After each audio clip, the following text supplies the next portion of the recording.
जल संचित हेतु बनाए जाने वाले कुओं का इतिहास काफ़ी पुराना है। पीने योग्य जल की उपलब्धता के साथ इनका इस्तेमाल सिंचाई के लिए भी किया जाता रहा है, लेकिन क्या इन्हें बनाने का उद्देश्य मात्र जल संचित करना ही था या फिर इस प्राचीन जलाशयों का इस्तेमाल किसी और काम के लिए भी किया जाता था?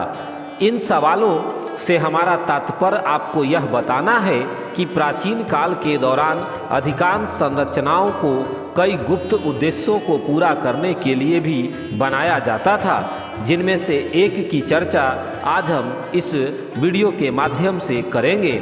आज हमारे साथ आप जानेंगे अशोक काल के दौरान बनाए गए रहस्यमय कुएं के बारे में, जिससे जुड़े हुए कई अनसुलझे रहस्य आपके सामने देखने को मिलेंगे।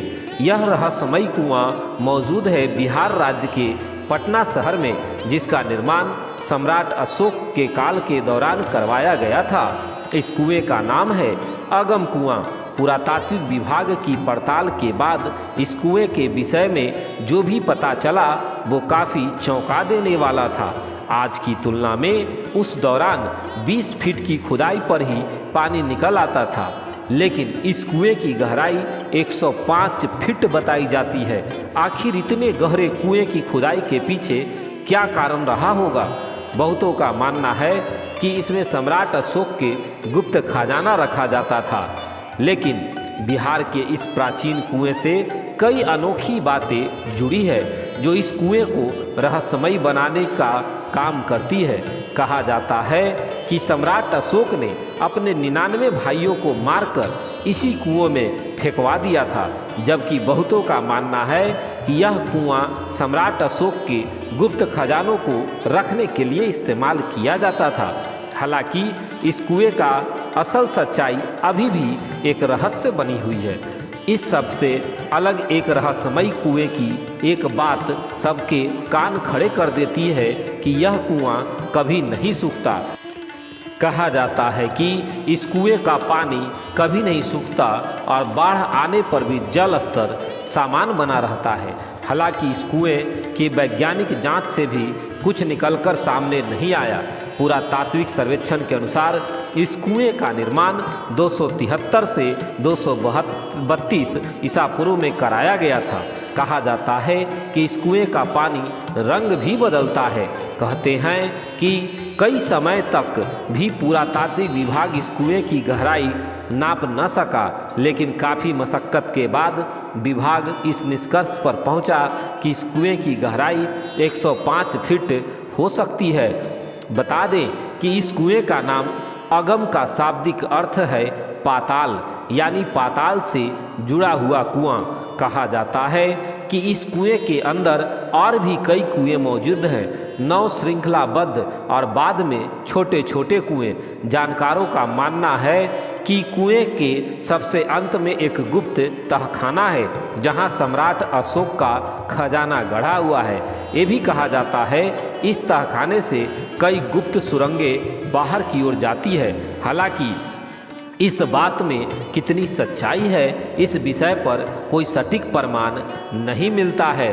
कहा जाता है कि यह कुआं गंगा के अंतिम छोर गंगा सागर से जुड़ा है, इसलिए यह कुआं कभी नहीं सूखता है। इस बात के पीछे यह तर्क दिया जाता है कि एक बार किसी अंग्रेज की छड़ी बंगाल के गंगा सागर में गिर गई थी, जो बाद में इस कुएं से निकाली गई।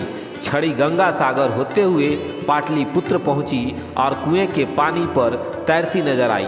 ये भी कहा जाता है आज भी वो छड़ी कोलकाता के एक म्यूजियम में रखा हुआ है।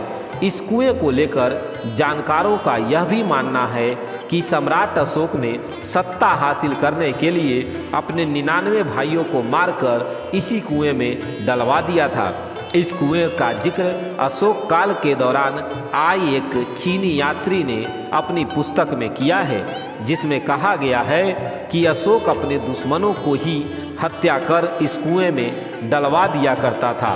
हालांकि इस बात को लेकर भी एक भ्रम है, क्योंकि अशोक की गिनती भारत के महान सम्राटों में की जाती है, इसलिए इस विषय में भी कोई सटीक प्रमाण नहीं मिलता है। इस रहस्यमयी कुआं के खोज का श्रेय ब्रिटिश खोजकर्ता लॉरेंस वाडेल को जाता है। खोजकर्ता वाडेल ने इस बात का उल्लेख किया है कि उस समय जब भी कोई धनी मुस्लिम व्यक्ति पाटलिपुत्रा आया करता था तो वह इस कुएं में सोने चांदी के सिक्के डालता था। इसके अलावा डकैत भी अपने काम में सफलता पाने के बाद इस कुएं में कुछ डाला करते थे। माना जाता है कि जब इस कुएं की खोज की गई तो आसपास कई मूर्तियां मौजूद थी। इस अगम कुएं का एक अपना धार्मिक महत्व भी है। कुएं के पास मां शीतला का मंदिर स्थापित है। धार्मिक मान्यता के अनुसार कुएं की पूजा के बाद ही मां शीतला की पूजा की जाती है। यहाँ रोजाना कितना ही भक्त मां शीतला के दर्शन के लिए आते हैं। इस कुएं में भक्तों द्वारा चढ़ावा भी चढ़ाया जाता है। कहा जाता है कि इस कुएं का जल शरीर के कई बीमारी को दूर करता है। साथ ही इस पवित्र जल से स्नान के बाद संतान की भी प्राप्ति होती है। खासकर शीतला माता की पूजा के लिए इस कुएं के जल का प्रयोग किया जाता है, क्योंकि मान्यता के अनुसार यह कुआं गंगा सागर से जुड़ा है। इसलिए गंगा की तरह ही इस कुएं की पूजा की जाती है। दोस्तों, ऐसे ही कहानी के लिए हमारे साथ जुड़े रहें और हमारे चैनल को शेयर और सब्सक्राइब जरूर करें।